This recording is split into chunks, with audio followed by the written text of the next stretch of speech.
So Leute, hallo und herzlich willkommen zu der ersten Episode meines neuen Lego-Projekts Building the Reconquest of Onderon. Ja, ihr seht richtig, ihr hört richtig, ich bin zurück und ich kann's verstehen, wenn ihr jetzt erstmal denkt, who the hell are you? Immerhin habe ich seit schlappen 2 Jahren keinen einzigen Upload hier mehr auf YouTube gehabt. Aber ich kann euch versichern, ich bin zurück, zumindest für dieses eine Projekt. Und genau dieses Projekt sehen wir uns jetzt mal im Detail an. Ich würde sagen, wir starten mit der Story. Die Story ist eigentlich relativ simpel. Es wird ein Jedi-General und dessen Kloneinheit zu dem von den Separatisten besetzten Planeten Onderon geschickt, um diesen zu befreien. Der Kreuzer des Jedis wird im späteren Verlauf auch von der Droidenblockade angeschossen und bricht dann auch in 2. Beide Teile stürzen dann auf den Planeten Onderon. Den Absturz überleben leider nur der Jedi-General, sein Klon-Commander und eine Handvoll Klonsoldaten. Und nun sind sie auf dem Weg, um einen ehemaligen republikanischen Außenposten ausfindig zu machen, um von dort aus Hilfesignale senden zu können. Die Separatisten haben auf Onderon ein tödliches Virus freigesetzt, das sowohl die Luft als auch das Wasser und alles andere vergiftet. Im späteren Verlauf werden die republikanischen Überreste im Außenposten von den Droiden aufgespürt und es entbricht ein großer Kampf. Und genau diese Schlacht bauen wir in Lego nach. Und ich würde sagen, wir kommen nun zu einem etwas spannenderen Punkt, und zwar den Figuren.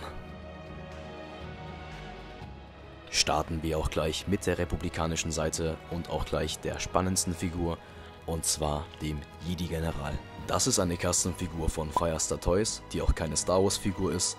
Sie besitzt ein Stoffcape und hat einen Custom-Lichtschwertgriff. Und sie trägt eine Maske wegen des Virus. Als nächstes haben wir den Klon-Commander, der durch das lila Visier und den lila Punkt auf der Schulter erkennbar ist. Er ist die rechte Hand des Jedi-Generals und befehligt die restlichen Klonsoldaten. Und dann haben wir noch ganz normale Plain White Phase 2 Klonsoldaten aus 2014, die sowohl mit custom beprinteten Armen und einem Custom Blastergewehr ausgestattet sind. Von den Phase 2 Klonen habe ich ja mittlerweile einige angesammelt. Ich werde sicher nicht alle Klone im Mock verwenden, da den Absturz sicherlich nicht alle überlebt haben, aber einige von denen werden sicher im Mock zu sehen sein. Und das war's eigentlich mit der republikanischen Seite. Ich würde sagen, wir machen gleich weiter mit den Separatisten. Genau, den Hauptbestandteil der Separatisten bilden klassische B1 Kampfdroiden, die optional mit einem Brick Arms Blastergewehr ausgestattet werden. Da muss ich mal schauen, wie es mit dem Budget aussieht, aber schauen wir mal. Auch hier werde ich nicht alle von meinen B1 Kampfdroiden verwenden, aber einige werden sicher zum Einsatz kommen. Das Kommando hat in dem Fall ein B1 Kampfdroiden Commander, da in diesem Mock kein Lichtschwertduell vorgesehen ist und deshalb kein General Grievous gebraucht wird.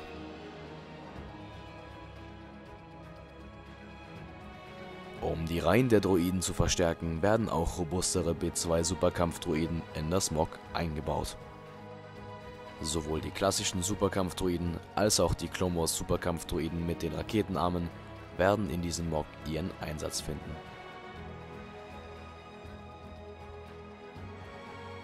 Und das war's dann eigentlich auch schon mit der separatistischen Seite.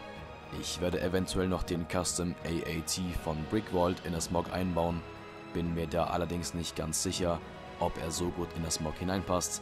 Da könnt ihr gerne eure Meinung dazu in die Kommentare schreiben. Kommen wir nun zum letzten Punkt, und zwar der Skizze und den allgemeinen Informationen. Das Mock wird eine Länge von 64 Noppen und eine Breite von 48 Noppen haben. Es wird modular aufgebaut, also sprich mit Technik Bricks und Technik Pins, falls ich es mal irgendwie transportieren will. Es wird eine Black Border haben, einfach für ein bisschen hochwertigeren Look. Und der Punkt mit der Brücke bekommt dann gleich nochmal ein eigenes Kapitel.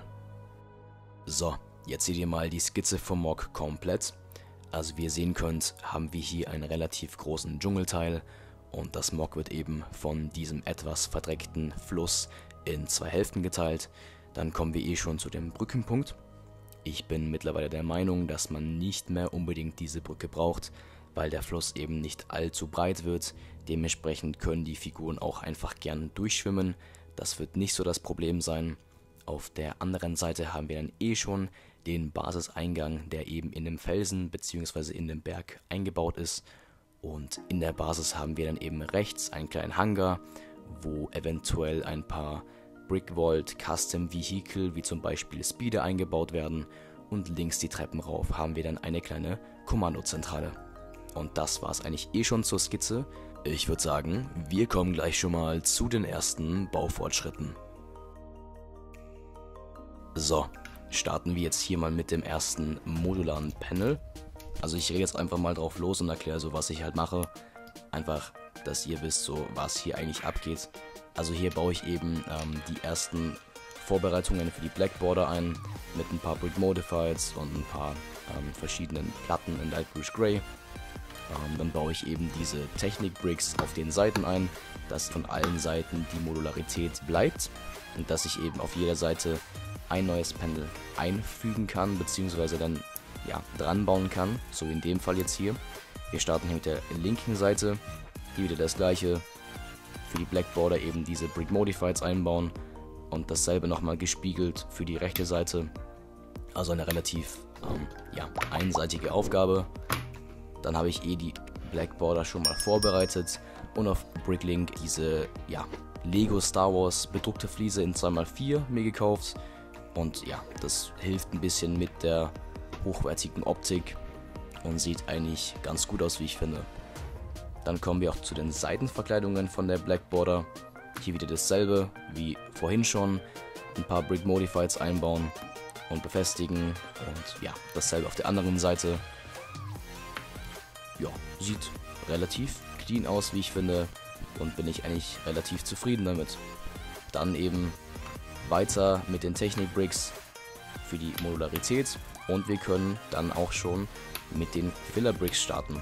Weil ohne Filler-Bricks geht es halt nicht. Ich brauche einen Untergrund, damit dass ich oben mit den Bodendetaillierungen etc. eben starten kann. Und dazu ist eben Filler-Brick einfügen essentiell.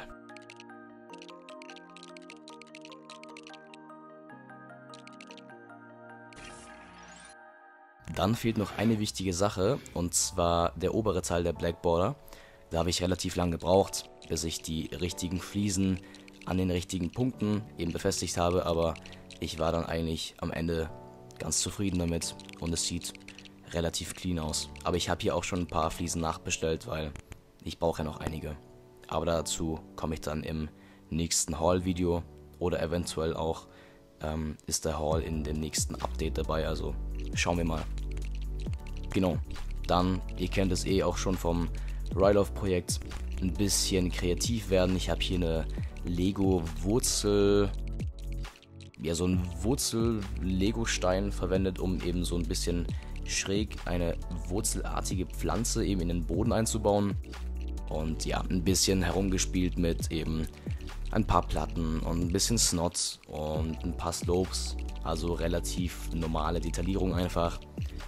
Ich habe hier auch noch ein paar Akzente eingebaut, dass man nicht immer nur dieses langweilige Akzent sieht, sondern auch ein bisschen Olive Green und ein bisschen Reddish Brown, dass man eben ein bisschen was fürs Auge auch dabei hat.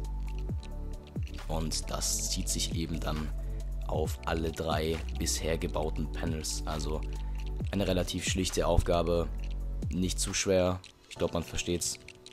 Und genau, das sieht dann eigentlich relativ gut aus, dass man eben nicht nur eine gerade Fläche hat, sondern auch ein bisschen eine Erhöhung und hier wieder ein bisschen niedriger, ein bisschen höher, ein bisschen tiefer.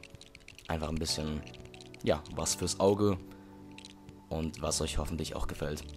Und hier haben wir eben dann noch ein paar von diesen 3-blättrigen Kleedingern in Olive Green habe ich hier noch ein paar eingebaut und ein paar von diesen Reißzähnen, von diesen kleinen in Dark 10, einfach so pflanzenartige Dinger. Ja, ich glaube Bepflanzung gehört dazu und ja, habe ich eben ein paar eingebaut. Also ja, relativ simpel.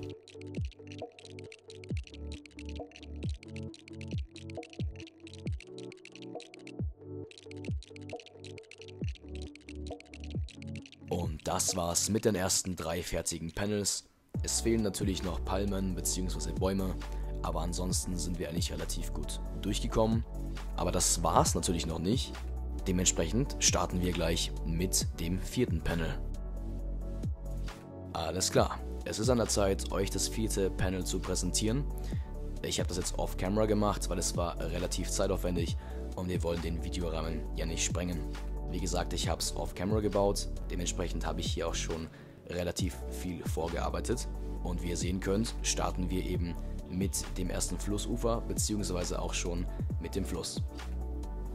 Man muss es nur noch connecten und dann seht ihr auch noch den bereits vorbereiteten, detaillierten Boden, den ich mittels Wedge Plates der Flussform angepasst habe. Und ich finde, es sieht relativ gut aus.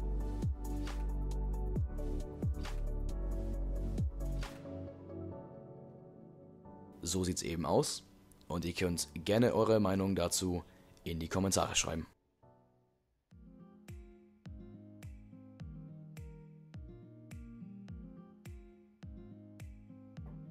Nun gut, starten wir mit dem 5. und auch letzten Panel für dieses Update.